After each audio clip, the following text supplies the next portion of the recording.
이 사실적인 포토그래피는 어도비의 강력한 이미지 생성 AI 파이어플라이2로 생성한 것입니다. 이번 영상에서는 파이어플라이를 이용한 AI 포토그래피와 관련된 모든 기능과 극사실적인 연출을 위한 조명, 카메라 세팅 등의 최적의 설정 가이드를 소개해드리겠습니다. 참고로 어도비 파이어플라이는 무료 사용자 기준 한 달에 25크레딧을 제공받을 수 있고 어도비 앱을 사용하고 있다면 최소 500에서 최대 1000크레딧을 제공받을 수 있으니 부담없이 사용해볼 수 있습니다.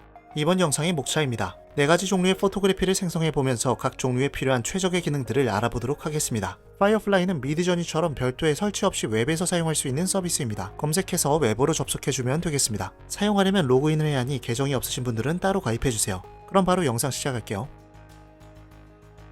텍스트를 이미지로 만드는 기능을 사용해서 포토그래피를 생성해 보겠습니다. 어도비 파이어플라이는 한글로 쉽고 편리하게 원하는 이미지를 생성할 수 있는데요. 한글로 이미지를 하나 생성해 보겠습니다. 저는 작은 피사체를 근접 촬영하는 매크로 포토그래피를 생성해 보겠습니다. 프롬프트는 개구리의 눈을 사실적으로 포착한 매크로 포토그래피라고 작성해서 생성하기 버튼을 클릭해 주겠습니다.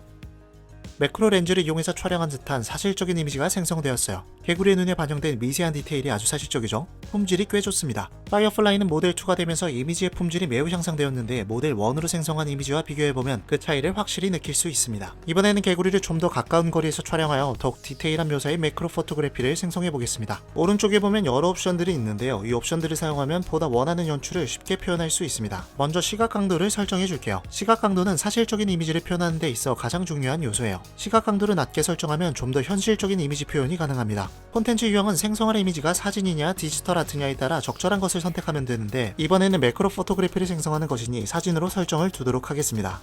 그리고 아래 효과 메뉴를 보면 생성하고 싶은 이미지의 시각적 특성을 선택할 수 있어요. 움직임, 효과, 재질 등 다양한 옵션이 있는데 저는 매크로 포토그래피에 맞게 극사실주의로 선택해주겠습니다. 구성에서는 카메라의 앵글과 샷을 설정할 수 있는 옵션을 제공하는데 저는 접사 촬영으로 선택해줄게요. 그리고 사진 설정에서 카메라의 렌즈를 설정해주겠습니다. 사진 설정은 이미지를 한번 생성한 뒤에 설정할 수 있는 디테일한 옵션입니다. 시야 옵션에 보면 카메라의 렌즈를 설정할 수 있는 밀리미터 단위가 있는데요. 이것은 렌즈의 초점 거리를 의미합니다. 초점 거리가 길수록 사진이 가까워 보이며 좁게 찍히고 반대로 초점 거리가 짧을수록 사진이 광각으로 넓게 찍히게 됩니다. 매크로 포토그래피에서 가장 많이 사용하는 초점 거리는 90에서 100mm이지만 저는 가장 높게 300mm로 설정해서 이미지가 얼마나 바뀌는지 확인해 보겠습니다. 이제 생성하기 버튼을 클릭해 주겠습니다. 보다 더 가까운 거리에서 촬영한 듯한 매크로 포토그래피가 생성되었어요. 처음 생성한 이미지와 비교해 보겠습니다. 옵션을 설정하지 않고 생성한 이미지도 좋지만 시각 강도와 효과, 시야를 설정하여 생성한 이미지가 더 세밀한 디테일과 텍스처를 잘 표현하고 있습니다. 이런 식으로 원하는 포토그래피에 맞게 디테일한 옵션을 설정하면 보다 효과적인 포토그래피를 생성할 수 있습니다. 만약 포토그래피를 더 극적으로 연출하고 싶다면 프롬프트 추천 기능과 조명 옵션을 설정하는 것을 권장드립니다. 인물 포토그래피를 생성하면서 관련 기능을 알아볼게요. 이번에는 영어로 프롬프트를 작성해서 노인의 인물 포토그래피를 생성해 두었습니다. 지금 보이는 사진은 그냥 스톡 사진처럼 평범하죠. 프롬프트 추천 기능과 조명, 스타일 강도 옵션 등을 사용해서 극적인 인물 포토그래피를 만들어 보겠습니다. 먼저 프롬프트 추천 기능으로 프롬프트를 작성해 볼게요. 이 기능을 사용하려면 하단에 있는 추천 토글이 켜져 있어야 합니다. 또 영어가 아니면 이 기능을 사용하지 못하니 주의해 주세요. 추천 토글을 켜주면 이렇게 작성한 텍스트에 어울리는 프롬프트를 추천해 줍니다. 저는 프롬프트를 바로 선택하지 않고 링클이라고 작성해 볼게요. 그럼 이 단어에 어울리는 프롬프트를 또 추천해 주게 됩니다. 저는 개인적으로 정말 좋은 기능이라 생각합니다. 하지만 이 추천 프롬프트가 어떤 표현을 의미하는지 모르면 조금 답답하실 수는 있어요. 또 영어가 아니면 이 기능은 사용하지 못합니다. 하지만 몇 가지 영어 단어만 작성하면 관련 프롬프트를 추천받아서 아주 편하게 좋은 프롬프트를 작성할 수 있어요. 저는 주름진 피부와 아름다운 미소를 가진 얼굴을 클로즈업해서 보여주도록 했고 햇빛으로 빛나는 조명과 눈에 포커스를 두는 이미지로 프롬프트를 선택해 주었습니다. 종횡비는 와이드 스크린으로 설정해서 시네마틱하게 연출해 볼게요. 그리고 시각 강도는 사실적인 표현을 위해서 이전과 동일하게 가장 왼쪽으로 두었고 효과 또한 동일하게 극사실주의로 선택했습니다. 효과를 선택하고 나면 스타일 강도를 조절할 수 있는데 스타일 강도는 설정한 효과나 참조한 이미지와의 일치 정도를 조절할 수 있습니다. 저는 스타일의 강도를 가장 오른쪽으로 두어서 최대한 사실적인 이미지가 표현되도록 하겠습니다. 스타일 강도는 바로 이해가 어려울 수 있는데 이따가 한 번 더 설명드릴게요. 조명은 극적인 연출을 위해서 극적인 조명을 선택하였고 구성은 인물의 얼굴을 잘 표현할 수 있도록 클로즈업을 선택하여 인물 클로즈업을 강조해 주었습니다. 사진 설정은 이번에는 자동 토글을 켜두어서 적절한 값을 추천받도록 할게요. 이제 이미지를 생성해 보겠습니다. 정말 디테일하고 사실적인 AI 포토그래피가 생성되었어요. 조명과 앵글 또한 극적으로 잘 연출되었습니다. 따로 업스케일을 하지 않아도 다운받으면 기본적으로 2K로 저장되는데 아주 선명한 걸 확인할 수 있습니다. 모공까지 묘사되는 퀄리티가 아주 놀랍습니다. 이제 아까 설명드린 스타일 강도에 대해서 추가로 설명드리겠습니다. 스타일 강도는 적용한 효과나 참조 이미지를 생성할 이미지에 얼마나 반영할지를 조절할 수 있는 옵션입니다. 이 기능을 잘 활용하면 창의적이고 예술적인 이미지를 쉽게 만들 수 있어요. 스타일 강도를 활용한 예시 이미지를 만들면서 설명드릴게요. 이번에는 극사실주의적 효과가 아닌 아트 효과를 적용하여 디지털 일러스트레이션 같은 예술적인 이미지를 생성해 보겠습니다. 먼저 적용했던 스타일을 지워줄게요. 그리고 프롬프트에서 인물 포토그래피라고 작성되어 있는 부분만 지워주겠습니다. 인물 포토그래피라고 프롬프트가 들어가면 다른 효과를 적용해도 이미지의 사실적인 묘사가 반영될 수 있기 때문에 적용하려는 효과와 상반되는 특성의 프롬프트를 지워주겠습니다. 그리고 콘텐츠 유형을 사진에서 아트로 설정해 줄게요. 효과는 디지털 아트로 설정해 주겠습니다. 그럼 스타일 강도를 설정할 수 있는데 이렇게 가장 높게 설정된 상태로 두면 되겠습니다. 이렇게 두면 디지털 아트라는 효과를 높게 반영한 이미지를 생성하게 됩니다. 그리고 생성하기 버튼을 클릭해 줄게요. 그럼 이미지의 전체적인 구성은 유지된 채 스타일만 디지털 아트 컨셉의 이미지로 생성되게 됩니다. 효과에는 디지털 아트뿐만 아니라 정말 다양한 스타일이 있어요. 이 효과와 스타일 강도를 적절히 설정하면 이렇게 창의적인 이미지를 생성할 수 있습니다. 효과 외에도 스타일을 참조할 수 있는 기능도 있습니다. 참조 이미지 갤러리를 클릭하면 130여 개의 스타일이 있으니 원하는 스타일을 찾아서 선택하기만 하면 아주 쉽게 스타일을 적용할 수 있습니다. 저는 연필소묘 느낌의 스타일을 적용해 볼게요. 그럼 이렇게 연필소묘를 한 느낌으로 이미지가 생성되게 됩니다. 여기서 연필소묘의 느낌을 조금 덜고 싶으면 스타일 강도를 좀 낮춰서 이미지를 생성하면 됩니다. 반대로 연필소묘의 느낌을 매우 강하게 주고 싶으면 콘텐츠 유형을 아트로 설정하고 시각 강도와 스타일 강도 슬라이더를 가장 오른쪽으로 설정해주면 됩니다. 이렇게 스타일의 강도에 따라 포토그래피에 적용하는 효과를 원하는 대로 조정할 수가 있습니다. 이뿐만 아니라 스타일을 참조할 이미지를 업로드해주기만 하면 그 스타일을 반영한 이미지를 생성할 수도 있습니다. 반고의 그림을 참조 이미지로 업로드해서 이미지를 생성해 볼게요. 스타일 강도를 조금 낮추고 생성하기 버튼을 클릭해 줄게요. 반고우의 화풍이 반영된 이미지가 생성되었습니다. 풍경화를 스타일로 참조했다 보니 그 이미지의 특성이 반영되어서 인물이 없는 이미지도 있습니다. 이럴 땐 스타일 강도를 더 낮춰서 생성해주면 되겠습니다. 이제 카메라의 조리개와 셔터 속도, 렌즈를 조절할 수 있는 사진 설정에 대해서 더 디테일하게 알아보겠습니다.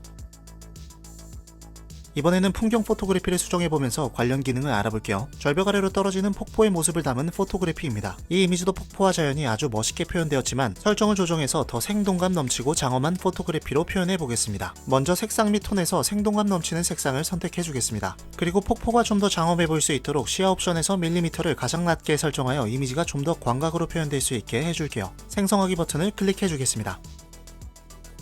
절벽의 나무와 자연물들이 더 생동감 있는 색상으로 바뀌었고 풍경이 좀 더 넓고 장엄하게 표현되었습니다. 옵션 설정 전후를 비교해 보겠습니다. 이제 종횡비와 셔터 속도, 구도 등을 조정해서 폭포가 더 역동적으로 떨어지는 모습을 표현해 보겠습니다. 폭포가 위에서 아래로 길게 떨어지는 모습을 표현하기 위해 종횡비를 세로 3대4로 변경해 줄게요. 그리고 폭포를 좀 더 근접해서 촬영한 이미지를 표현하기 위해 시야를 50mm로 설정했습니다. 셔터 속도는 우선은 가장 낮게 설정해 주겠습니다. 그리고 구성에서 카메라의 앵글을 변경해 볼게요. 카메라의 앵글만 변경하여도 이렇게 다양한 느낌으로 이미지를 연출할 수 있습니다. 저는 카메라 앵글을 아래에서 보기로 선택하여 폭포를 더 웅장하게 보이도록 연출해 줄게요. 이제 이미지를 생성해 보겠습니다. 절벽 아래에서 떨어지는 폭포를 생동감 있게 포착한 이미지가 되었습니다. 이제 여기서 폭포가 더 빠르게 떨어지는 듯한 역동적인 연출을 해볼게요. 셔터 속도를 가장 오른쪽으로 두어 느리게 설정해줄게요. 셔터 속도는 카메라의 셔터가 닫히는 속도입니다. 이 속도가 빠르면 그만큼 셔터가 빠르게 열렸다 닫힘으로 순간적으로 정지된 모습을 잘 표현할 수 있습니다. 반대로 셔터 속도가 느리면 움직이는 물체를 역동적으로 표현할 수 있습니다. 그리고 폭포가 흐려진다고 프롬프트를 작성하여 블러가 들어갈 대상을 지칭해줄게요. 이제 생성하기 버튼을 클릭해주겠습니다. 폭포에만 모션 블러 효과가 적용되어서 더 역동적이고 빠른 움직임의 폭포가 되었습니다. 이미지를 비교해서 확인해 볼게요. 셔터 속도와 프롬프트를 수정한 이미지의 폭포가 더 강하고 빠르게 연출된 것을 확인할 수 있습니다. 이제 정물 포토그래피를 생성해 보면서 조리개 옵션과 피삭의 심도에 대해서 알아볼게요. 저는 에스프레소 머신의 정물 포토그래피를 생성해 두었습니다. 머신에 초점을 두고 배경을 흐리게 만들어서 제품이 더 돋보이는 포토그래피로 만들어 보겠습니다. 먼저 조리개 옵션을 설정해 주겠습니다. 조리개는 렌즈로 들어오는 빛의 양을 조절하는 장치로 조리개가 크면 렌즈로 들어오는 빛의 양이 많아져서 초점이 맞는 피사체는 돋보이고 배경은 흐려지게 됩니다. 반대로 조리개가 작으면 빛은 덜 들어오게 되고 더 넓은 영역에 초점이 맞춰져 풍경 사진을 촬영하기에 적합하게 됩니다. 저는 이 에스프레소 머신에 초점을 맞출 거기 때문에 조리개의 구멍을 크게 열어줄 겁니다. 이 F를 나누고 있는 수치가 작을수록 조리개의 구멍을 크게 열어주게 됩니다. 조리개를 크게 열어줄 수 있도록 슬라이더를 가장 오른쪽으로 당겨서 설정해 주겠습니다. 그리고 구성에서 피사계 심도를 설정해 볼게요. 피사계 심도는 초점이 맞은 것으로 인식되는 범위를 말하는데요. 피사계 심도가 깊으면 가까운 곳부터 멀리까지 모두 선명하게 촬영되며, 심도가 얕으면 초점이 맞는 일부분만 선명하게 촬영됩니다. 피사체를 선명하게 보여줄 수 있도록 얕은 피사계 심도로 설정해 주겠습니다. 그리고 생성하기 버튼을 클릭해 줄게요. 배경이 흐려지고 피사체가 더 돋보이는 정물 포토그래피가 생성되었습니다. 옵션 설정 전후를 비교해 보겠습니다. 배경이 복회 처리되어서 에스프레소 머신이 더 부각되는 것을 확인할 수 있습니다. 만약 생성한 이미지를 수정하거나 새로운 피사체를 생성하고 싶다면 생성형 채우기를 이용할 수 있습니다. 편집에서 생성형 채우기를 클릭해 주겠습니다. 저는 머그컵을 하나 생성해 볼게요. 브러쉬로 생성할 피사체가 들어갈 부분을 상상하여 잘 칠해주고, 프롬프트에 하얀 머그컵이라 작성해서 생성하기 버튼을 클릭해 주겠습니다. 그럼 이렇게 머그컵이 생성이 됩니다. 가장 자연스러운 머그컵을 선택하면 되는데, 마음에 드는 게 없다면 더보기를 클릭해서 이미지를 더 생성할 수 있습니다. 이미지를 선택했다면 유지하기 버튼을 클릭해주면 되겠습니다. 그리고 왼쪽에 있는 과일이 다소 두드러지는 듯해서 제거해 보겠습니다. 가장 왼쪽에 있는 제거 버튼을 클릭하고 제거할 부분을 브러쉬로 칠해주면 되겠습니다. 그리고 제거하기 버튼을 클릭하면 감쪽같이 과일이 사라지게 됩니다. 이렇게 생성형 채우기로 이미지의 디테일을 수정하면 더 완성도 있는 포토그래피를 만들 수 있습니다. 마음에 드는 이미지가 생성되었는데 최대한 그 이미지와 비슷한 결과물을 생성해보고 싶을 때는 비슷한 것 만들기 기능을 사용하면 좋습니다. 원본이 될 이미지를 선택하고 편집해서 비슷한 것 만들기를 클릭해줍니다. 그럼 원본과 매우 비슷한 이미지를 생성해줍니다. 변화의 폭이 크지 않으면서 원본과 비슷한 베리에이션을 생성해보고 싶을 때 아주 유용하게 사용할 수 있겠죠. 이렇게 파이어플라이 2로 4종류의 포토그래피를 생성해보면서 극사실적인 연출을 위한 가이드를 다 소개해드렸습니다. 파이어플라이는 다른 이미지 생성 AI에 비해서 사용자 친화적인 UX를 제공하고 있어 프롬프트 작성이 어려운 사용자에게 아주 유용하리라 생각합니다. 또 한글 프롬프트를 작성할 수 있다는 점도 큰 장점입니다. 여러분들이 멋진 AI 포토그래피를 생성하는 데 제 가이드가 도움이 되길 바랍니다.